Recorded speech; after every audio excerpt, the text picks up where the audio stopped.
എന്നെ അറിയാവുന്നവരോട് ഞാൻ നേരത്തെ പറഞ്ഞിട്ടുണ്ട്, തേൻമുട്ടായി ഈസ് എ ഡർട്ടി ബിസിനസ്. തേൻമുട്ടായിൽ ഫ്രീ ആയിട്ട് ഉണക്കമുന്തിരി കിട്ടിയെന്ന് വിചാരിച്ചിരിക്കണം നിങ്ങൾ. അത് ഉണക്കമുന്തിരി അല്ല, കരിഞ്ഞ കറി വേപ്പിലയുമല്ല.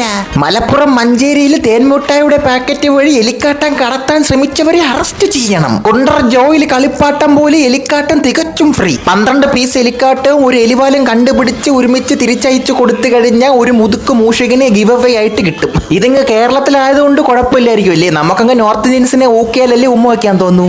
എന്തായാലും മിഠായി കമ്പനിക്ക് എന്റെ നമോവാണം. പെൺബുദ്ധി പുണ്ണാക്ക് ബുദ്ധി നിങ്ങൾ കേട്ടിട്ടില്ലേ? അതിലൊരു ഉത്തമ ഉദാഹരണോട് താണ്ടേയിരിക്കണം അക്കൻ. അയ്യോ, ഞാൻ ചുമ്മാ ഫെമിനിസ്റ്റുകളെ കയറി നിറങ്ങിയെന്നും ചെയ്യല്ലേ. അല്ലെങ്കിൽ ഇത്രയ്ക്കും വല്ല ബടാബാല ടാലന്റ് ഒക്കെ ഇന്ത്യയിൽ മാത്രമേ കാണൂ. മാല പടക്കം വെച്ച് മാഗിയും മത്താപ്പ് വെച്ച് ഓംപ്ലേറ്റും കമ്പി തിരിവെച്ച് കക്കൂസ് വേണേലും ചേച്ച് കഴിവും. ഹേയ് ദേവരിക്കണ കസേരെ, തലച്ചോറിന്റെ സ്ഥാനത്ത് വെളിച്ചെണ്ണ വെച്ചവർ ഇങ്ങോട്ട് ഇറക്കി വിടല്ലേ. മിനിമം ഒരു കാൽക്കുലേറ്റർ എങ്കിലും വെച്ച് വിട്. അക്കൻ്റെ ഓറഞ്ച് വിളിക്കാൻ പറഞ്ഞിരുന്നെങ്കിൽ അക്കം പോയി ഉറങ്ങി കിടന്നതിനെ പിടിച്ച് തൊലിച്ചു വെച്ചേ.